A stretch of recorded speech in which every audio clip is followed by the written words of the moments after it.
What the Virgin Mary knew on the night Jesus was born. That night, the world thought nothing had changed. No headlines, no trumpets in the street, no announcement to kings or scholars, just a teenage girl, a borrowed stable, and a newborn baby wrapped in cloth. But here's the uncomfortable truth. Mary knew something that night that almost nobody else did. Something terrifying, something beautiful, something that will cost her everything. And once you see it, you can't unsee it.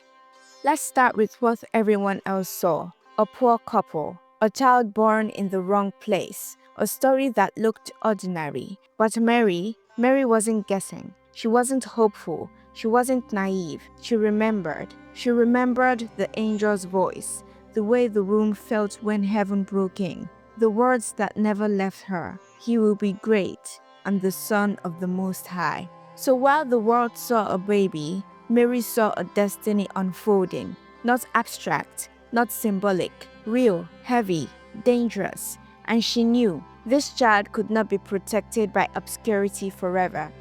Here's the part we don't like to talk about. Mary didn't just know who Jesus was, she knew what happens to people like him. Israel's history was carved with prophets who were ignored, mocked, killed. So when she held him for the first time, this wasn't blind joy. It was joy mixed with dread. Because love does that. You don't love deeply without sensing the cost. Mary already knew this child would be misunderstood, that his truth would offend, that his goodness would expose hearts, and exposure, people hate that. She knew the world wouldn't clap forever. Not long after that night, she hears something chilling, a prophecy. And you yourself, a sword will pierce your soul. That wasn't poetic fluff. Mary understood pain. She understood what swords do. So that night in Bethlehem, it wasn't just the beginning of salvation. It was the beginning of her suffering. She didn't know every detail, but she knew enough to realize this story ends in blood, and she said yes anyway. Here's something deeply human.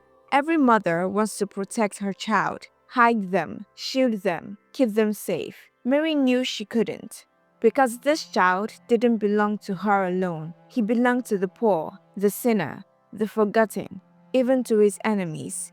Imagine holding a baby knowing you cannot stop what's coming, you cannot interfere, you cannot rewrite the ending. You can only trust God and walk forward. That takes a kind of courage we rarely talk about. Not loud courage, silent courage, the kind that shows up every day and doesn't complain. The Gospels say something subtle. Mary kept all these things, pondering them in her heart. That means she didn't broadcast her insight. She didn't argue. She didn't demand recognition. She carried the weight quietly. I'll be honest, this part always gets me, because we live in a world obsessed with being heard. Mary teaches something radical, that some truths are too sacred to shout. Some knowledge changes you privately before it ever changes the world publicly. That night, Mary became the first witness and the first guardian of the mystery.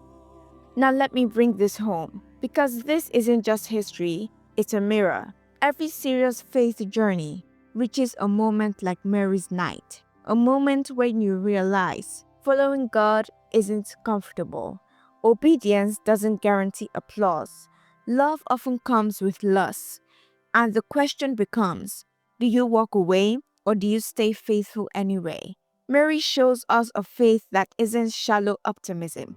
It's grounded, informed, costly. She knew the road ahead would hurt, and she stayed.